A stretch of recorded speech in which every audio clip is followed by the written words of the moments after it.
जय BPF दलोनि जय नांगोल पार्टीनि BPF हाग्रामा महिलारि जिंदाबाद नांगोलनि सावगारियाव भट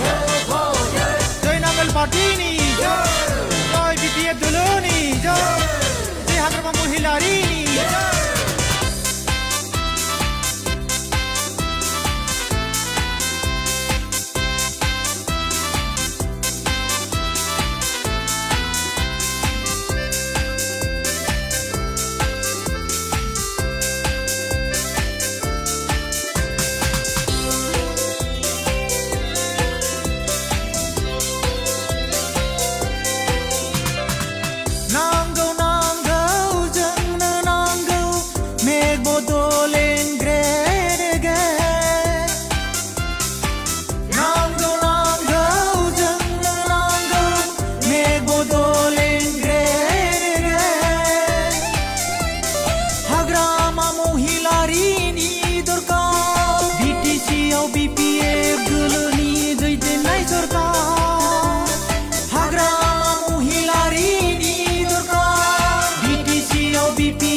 बयबो हारि माहारिखौ लानानै बिटिसिखौ रैखाथि होनो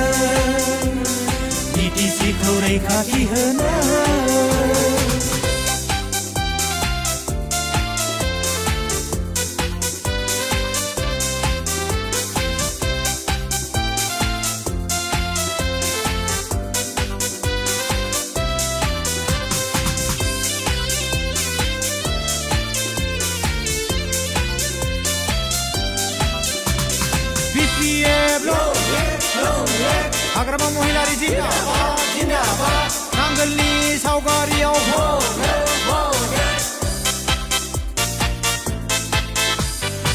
बिटिसि ओनसोलनि थागिबि जों भारत हादरनि नोगोरारि बिटिसि खुंथायनि मोनथायखौ लानानै हा-हुखौ रैखाथि होनो जों बयबो थांनानै थानो जौगानायनि बिथिं आरो फोथायनाय लानानै गामि गामि नखर नखर हानजा हानजा ओंखारबोबाय नांगोलनि सावगारियाव भट होनानै देरहासार होनो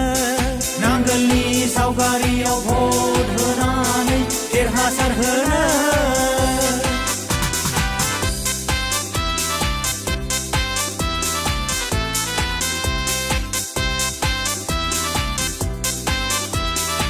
नांगोल पार्टीनि जय बीपीएफ दलोनि जय हाग्रामा महिलारिनि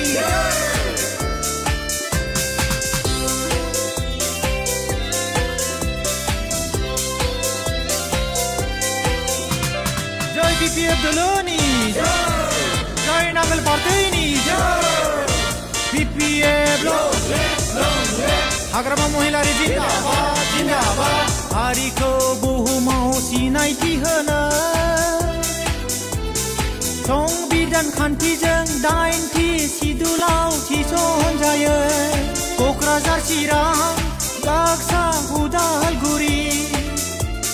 गंफ्रोमबो जिल्लायाव साब डिभिजन CIT आरो बड'लेण्ड इउनिभारसिटि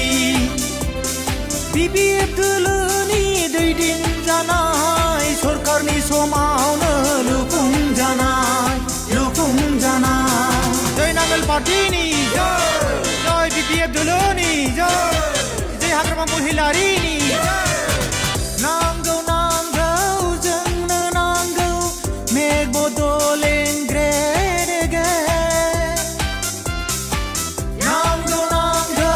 जोंनो नांगौ मेक बड'लेण्ड ग्रेट एगेन हाग्रामा महिलारिनि दरकार बिटिसिआव बीपीएफ दोलोनि दैदेननाय सरकार हाग्रामा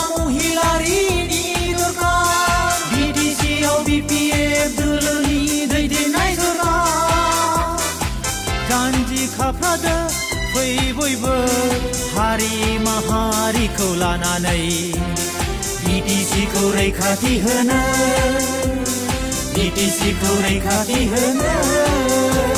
जय बिपिएफ दलनि जय नांगोल पार्टीनि बिपिएफ हाग्रामा महिलारि जिन्दाबाद जिन्दाबाद नांगोलनि सावगारियाव भट जय नांगोल पार्टीनि जय बिपिएफ दलनि जय हाग्रामा महिलारि